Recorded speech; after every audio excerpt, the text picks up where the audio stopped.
ये screening committee का काम अभी ये घोषणा हो गई है। जैसे जैसे सीट बाहर आएंगे वैसे वैसे उस पर स्क्रीनिंग कमेटी का काम है कैंडिडेचर को निर्धारित करना। और जैसे जैसे हमारे सीट आएंगे, सीट शेरे में कैंडिडेट आएंगे और स्क्रीनिंग समिति का बैठक होगी, उस पर हम लोग उसको स्क्रीन करके निकालेंगे कि कौन को लेने में भी स्क्रीनिंग कमेटी की भूमिका होगी। ये स्क्रीनिंग कमेटी सब पहलुओं पर नजर रखती है, लेकिन मुख्यतः कैंडिडेचर और सीट का समीकरण पर ये अपना वक्तव्य देती है। एसआईआर मामले में आज का कार्यक्रम जिला अध्यक्ष, डेलीगेट्स, एआईसीसी मेंबर्स, कुछ प्रखंड अध्यक्ष, हमारे सीनियर लीडर्स के बीच का ये कार्यक्रम था। हर घर अधिकार के पहलू में ये है कि महागठबंधन में जो हम कई योजनाएं लाने का तैयारी कर रहे हैं, जैसे उदाहरण के लिए माई बहन मान योजना, उसकी भी समीक्षा थी कि अब तक कितना हुआ, वो कैसे चला, तो वो काफी सकारात्मकता से आई है रिपोर्ट और बड़े पैमाने पर महिलाओं ने इसमें साथ दिया है, योगदान दिया है, कार्यकर्ताओं ने योगदान दिया।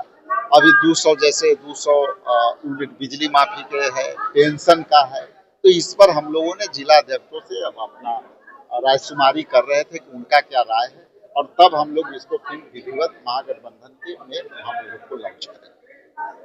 सर, मैनिफेस्टो अलग अलग आएगा कि साथ में आएगा महागठबंधन? ये सारा महागठबंधन का एक है, और ये जो मैनिफेस्टो बना है, जो हम हर घर अधिकार के तहत ये इसका टैगलाइन होगा, और इसमें सभी गठबंधन के जो कोऑर्डिनेशन कमेटी के चेयरमैन तेजस्वी जी थे, ये सभी दल के मैनिफेस्टो के मेंबर थे, चेयरमैन थे, उन लोगों ने इस प्रारूप को दिया है और उसी प्रारूप को हम लोग गुलदस्ते की तरह लेकर के आए। स्क्रीनिंग कमेटी को लेकर चर्चा है कि जो नई बनी है अजय माकन के चेयरमैन है, तो कब से फंक्शनिंग होगी क्या? ये स्क्रीनिंग कमेटी का काम अभी ये घोषणा हो गई है। जैसे जैसे सीट बाहर आएंगे वैसे वैसे उस पर स्क्रीनिंग कमेटी का काम है कैंडिडेचर को निर्धारित करना।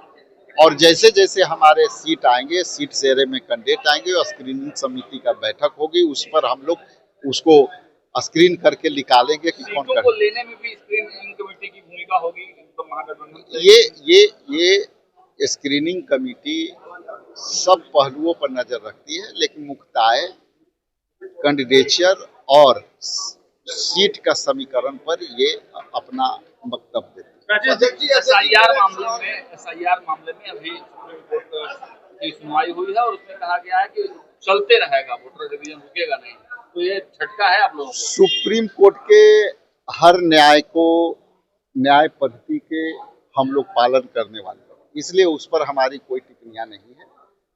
हमारी टिप्पणियां इस विषय में जरूर है कि इलेक्शन कमीशन पता नहीं किसके जिद में, किसके दबाव में खुद अपनी ईपिक नंबर बनाई हुई ईपिक नंबर को इनवैलिड मान रही है, और इनवैलिड उसी ईपिक नंबर से 2024 में लोकसभा का चुनाव हुआ, और आज उसी ईपिक नंबर को आप खारिज कर रहे हो, तो हम समझते हैं कि इलेक्शन कमीशन ये कौन से निर्णय, ये किसके दबाव में ये निर्णय ले रहा है, ये सबको पता है। देखिए, मेरा एक आखिरी सवाल है आपसे कि लगातार दलितों और महिलाओं पर हो रहे अत्याचार के विरुद्ध आप लोग मुखर होकर बोलते हैं, लेकिन डिम्पल यादव के विरुद्ध एक मौलाना ने अभद्र टिप्पणी की है, इस पर आपकी क्या? देखिए, ये हम डिफाइन नहीं करते। घटनाओं की कोई भी अपराधी के अपना चरित्र होते हैं, और अपराधी के जो चरित्र होते हैं वो सामाजिक चरित्र के नहीं होते हैं।